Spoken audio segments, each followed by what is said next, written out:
Bar association के अध्यक्ष श्री कपिल सिब्बल जी, supreme court के न्यायमूर्तिगण, पूर्व मुख्य न्यायाधीशगण, उपस्थित अन्य महानुभाव, देवी और सज्जनों, आपको सभी देशवासियों को संविधान दिवस की बहुत बहुत शुभकामनाएं।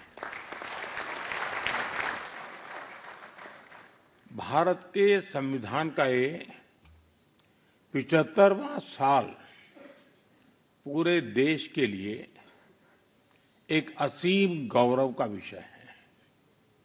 मैं आज भारत के संविधान को, संविधान सभा के सभी सदस्यों को आदरपूर्वक नमन करता हूं। साथियों, हम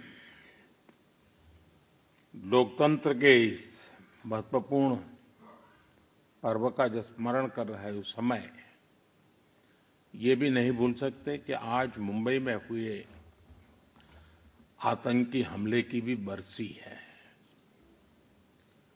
इस हमले में जिन व्यक्तियों का निधन हुआ, उन्हें मैं अपनी श्रद्धांजलि देता हूं। मैं देश का ये संकल्प भी दोहराता हूं कि भारत की सुरक्षा को चुनौती देने वाले हर आतंकी संगठन को मुंह तोड़ जवाब दिया जाएगा।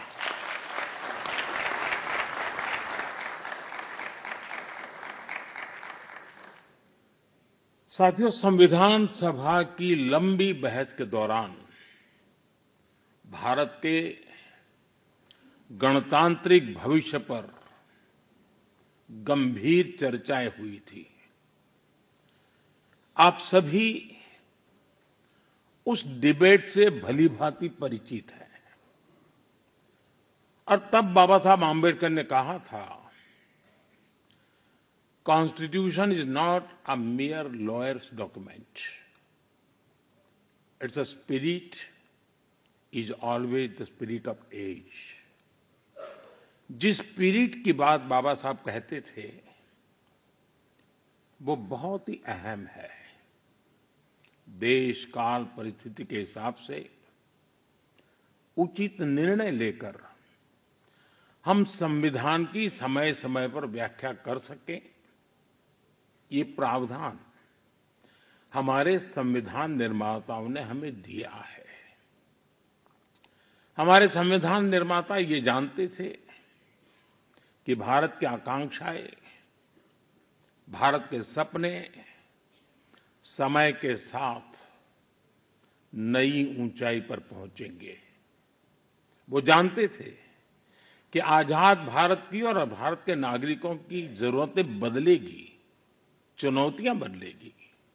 इसलिए उन्होंने हमारे संविधान को महज कानून की एक किताब बनाकर नहीं छोड़ा, बल्कि इसको एक जीवंत, निरंतर प्रवाहमान धारा बनाया।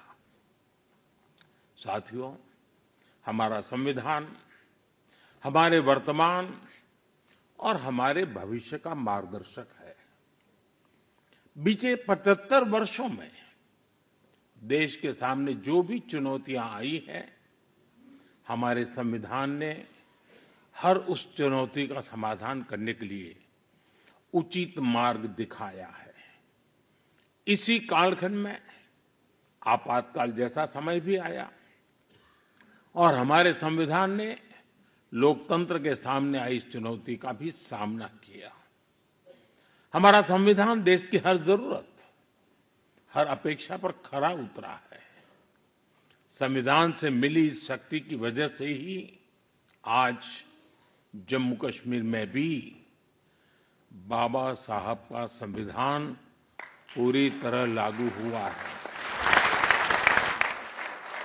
आज वहां पहली बार संविधान दिवस मनाया गया है। साथियों, आज भारत परिवर्तन के इतने बड़े दौर से गुजर रहा है। ऐसे अहम समय में भारत का संविधान ही हमें रास्ता दिखा रहा है। हमारे लिए गाइडिंग लाइट बना हुआ है। साथियों, भारत के भविष्य का मार्ग अब बड़े सपनों, बड़े संकल्पों की सिद्धि का है। आज हर देशवासी का एक ही ध्येय है, विकसित भारत का निर्माण। विकसित भारत का मतलब है जहां देश के हर नागरिक को एक क्वालिटी ऑफ लाइफ मिल सके, डिग्निटी ऑफ लाइफ मिल सके। ये सामाजिक न्याय, सोशल जस्टिस का भी बहुत बड़ा माध्यम है और ये संविधान की भी भावना है। इसलिए बीते वर्षों में देश में लोगों के बीच आर्थिक और सामाजिक समानता लाने के लिए कई कदम उठाए गए हैं। बीते 10 वर्षों में 53 करोड़ से ज्यादा ऐसे भारतीयों का बैंक खाता खुला है जो बैंक के दरवाजे तक नहीं पहुंच पाते थे। बीते 10 वर्षों में 4 करोड़ ऐसे भारतीयों को पक्का घर मिला है जो कई कई पीढ़ियों से बेघर थे। बीते 10 वर्षों में 10 करोड़ से ज्यादा ऐसी महिलाओं को मुफ्त गैस कनेक्शन मिला है जो बरसों से अपने घर में गैस पहुंचने का इंतजार कर रही थी। हमें आज के जीवन में बहुत आसान लगता है कि घर में नल खोला और पानी आ गया, लेकिन देश में आजादी के 75 साल बाद भी सिर्फ 3 करोड़ घर ही ऐसे थे जिनमें नल से जल आता था। करोड़ों लोग तब भी अपने घर में नल से जल का इंतजार कर रहे थे। मुझे संतोष है कि हमारी सरकार ने 5-6 साल में 12 करोड़ से ज्यादा घरों को नल से जल देकर नागरिकों का और विशेषकर महिलाओं का जीवन आसान बनाया है। संविधान की भावना को सशक्त किया है। साथियों, आप सभी जानते हैं कि हमारे संविधान की मूल प्रति में भी प्रभु श्री राम, माता सीता, हनुमान जी, भगवान बुद्ध, भगवान महावीर, गुरु गोविंद सिंह जी सभी के चित्र हैं। भारत की संस्कृति के प्रतीक इन चित्रों को संविधान में इसलिए स्थान दिया गया ताकि वो हमें मानवीय मूल्यों के प्रति सजग करते रहे। ये मानवीय मूल्य आज के भारत की नीतियों और निर्णयों का आधार है। भारतीयों को त्वरित न्याय मिले, इसके लिए नई न्याय संहिता लागू की गई है। दंड आधारित व्यवस्था अब न्याय आधारित व्यवस्था में बदल चुकी है। महिलाओं की राजनीतिक भागीदारी बढ़ाने के लिए नारी शक्ति बंधन अधिनियम का ऐतिहासिक निर्णय हुआ है। हमने थर्ड जेंडर को उनकी पहचान और उनका हक दिलाने के लिए भी कदम उठाए हैं। हमने दिव्यांगजनों के जीवन को आसान बनाने के लिए भी व्यवस्थाएं बनाई हैं। साथियों, आज देश का बहुत ज्यादा जोर देश के नागरिकों की ईज ऑफ लिविंग पर है। एक समय था जब पेंशन पाने वाले सीनियर सिटीजन्स को बैंक में जाकर साबित करना होता था कि वो जीवित है। आज सीनियर सिटीजन्स को घर बैठे ही डिजिटल लाइफ सर्टिफिकेट्स की सुविधा मिल रही है। करीब-करीब 1.5 करोड़ सीनियर सिटीजन्स अब तक इस सुविधा का लाभ उठा चुके हैं। आज भारत वो देश है जो हर गरीब परिवार को 5 लाख रुपए तक के मुफ्त इलाज की सुविधा देता है। आज भारत वो देश है जो 70 वर्ष से ऊपर के हर बुजुर्ग को फ्री हेल्थ केयर की सुविधा देता है। देश के हजारों जन औषधि केंद्रों पर आज 80% डिस्काउंट पर सस्ती दवाइयां मिल रही हैं। एक समय में हमारे देश में इम्यूनाइजेशन की कवरेज भी 60% से भी कम थी। करोड़ों बच्चे हर साल टीकाकरण से छूट जाते थे। आज मुझे संतोष है कि अब मिशन इंद्रधनुष की वजह से भारत में इम्यूनाइजेशन की कवरेज 100% पहुंच रही है। आज दूर सुदूर के गांवों में भी समय पर बच्चों का टीकाकरण हो पा रहा है। इन प्रयासों ने गरीबों की, मध्यम वर्ग की बहुत बड़ी चिंता कम की है। साथियों, आज देश में कैसे काम हो रहा है उसका एक उदाहरण एस्पिरेशनल डिस्ट्रिक्ट अभियान भी है।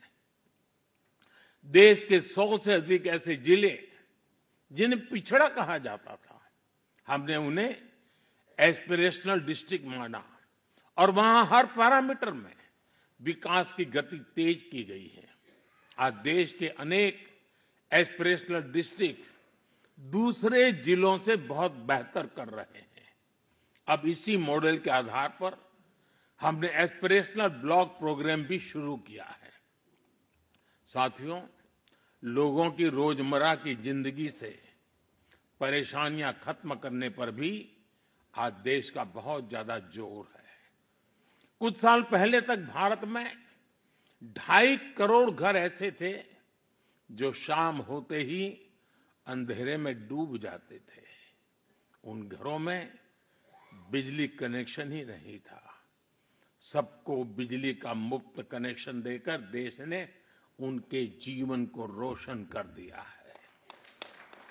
बीते वर्षों में दूर सुदूर इलाकों में भी हजारों की संख्या में मोबाइल टावर्स लगाए गए हैं ताकि लोगों को 4G, 5G कनेक्टिविटी मिलती रहे।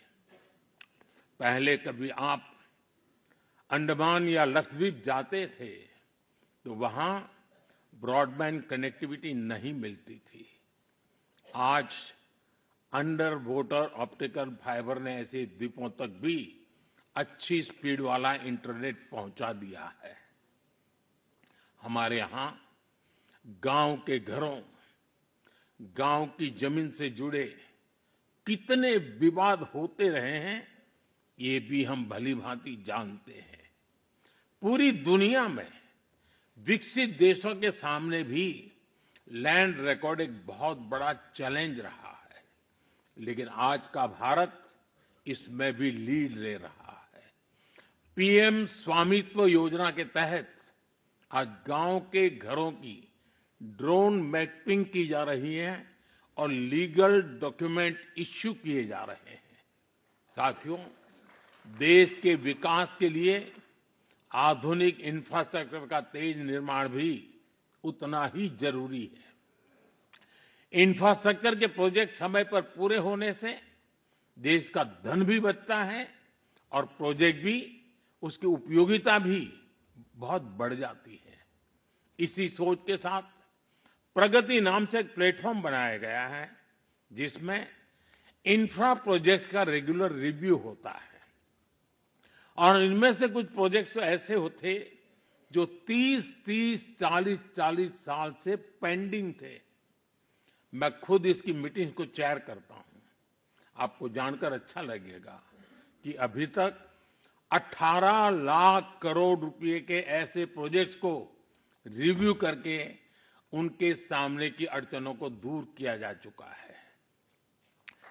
समय पर पूरे हो रहे प्रोजेक्ट्स लोगों के जीवन पर बहुत सकारात्मक प्रभाव डाल रहे हैं। देश में हो रहे ये प्रयास देश की प्रगति को भी गति दे रहे हैं और संविधान की मूल भावना को भी सशक्त कर रहे हैं। साथियों, मैं अपनी बात डॉक्टर राजेंद्र प्रसाद जी के शब्दों के साथ समाप्त करना चाहूंगा। 26 नवंबर आज के ही दिन 1949 में संविधान सभा में अपने समापन भाषण में डॉक्टर राजेंद्र प्रसाद जी ने कहा था, भारत को आज ईमानदार लोगों के एक समूह से ज्यादा कुछ नहीं चाहिए, जो अपने हितों से आगे देश का हित रखेंगे।